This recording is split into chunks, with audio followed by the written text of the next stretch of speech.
फलस्तीनियों की तारीख में ये पहली दफा नहीं हुआ, बिलाशुबा।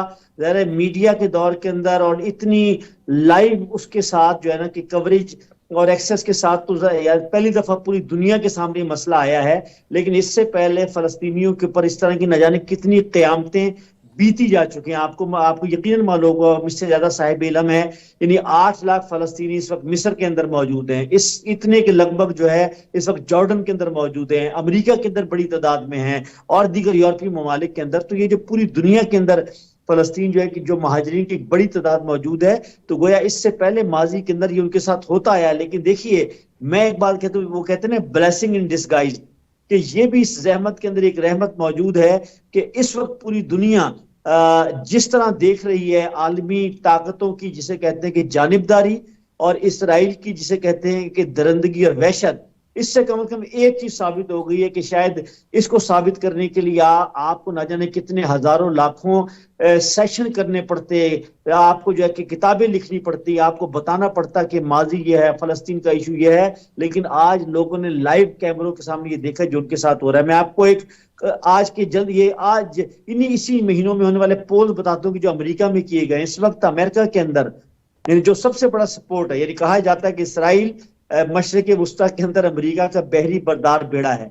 आपने बिल्कुल ठीक कहा कि चारों तरफ अरब ममालिक है, तो इसराइल मशरिक वस्ता में अमेरिका का बहरी बरदार बेड़ा है कि जो उसने यहाँ रखा हुआ है अरबों का काबू पाने के लिए। इस वक्त सूरत हाल की जो ताजा पोल आया है, कि जो खुद CNN ने इसको बताया है कि 40 साल से जो कम उम्र की जो आबादी है, वो अमेरिका से ये सवाल कर रही है कि भाई ये क्यों इतना ज्यादा जो है कि उनके अंदर इसराइल की हमायत कम होती जा रही है, और इससे ऊपर यानी जो एजेड लोग हैं उनके अंदर हमायत पाई जाती है। वो ये सवाल कर रहे हैं कि हमारे जो है कि हमारी टैक्स मनी क्यों जो है इतनी बड़ी तादाद के अंदर हमारी रियासत जो है कि वहां भेज रही है। अगली बात है, इस वक्त जगह जगह ज्यूज, मैं फर्क करूंगा ज्यूज और जायनिस्ट के अंदर, कि ज्यूज एक स्लोगन लेकर उठेंगे, नॉट इन आवर नेम्स। ये उनकी तहरीक का उन्वान है, नॉट इन आवर नेम्स। खुदा के लिए हमारे नामों पर ये ना करो। कि हमें बताया जा रहा है कि ज्यूज है, वो कहते हैं कि नहीं, ये जायनिस्ट मंसूबा है, और हमें इसको एक, इसलिए मैंने शुरू में ये बात की कि ये एक इंसानियत का इशू है। यानी आपको मालूम होगा कि वहां चर्च भी मौजूद है कि जो जमीन बोस हुए हैं। वहां ये जिसे कहते हैं कि ये अहली हॉस्पिटल जो है, ये बैप्टिस्ट हॉस्पिटल था जो है, सॉरी उनका ईसाइयों का था। तो गोया एक बड़ी आबादी वहां मौजूद है कि जो नॉन मुस्लिम भी वहां मौजूद है, कि जो हमारे यानी फलस्तीनी अरबों के साथ साथ उस गजा के अंदर मौजूद है।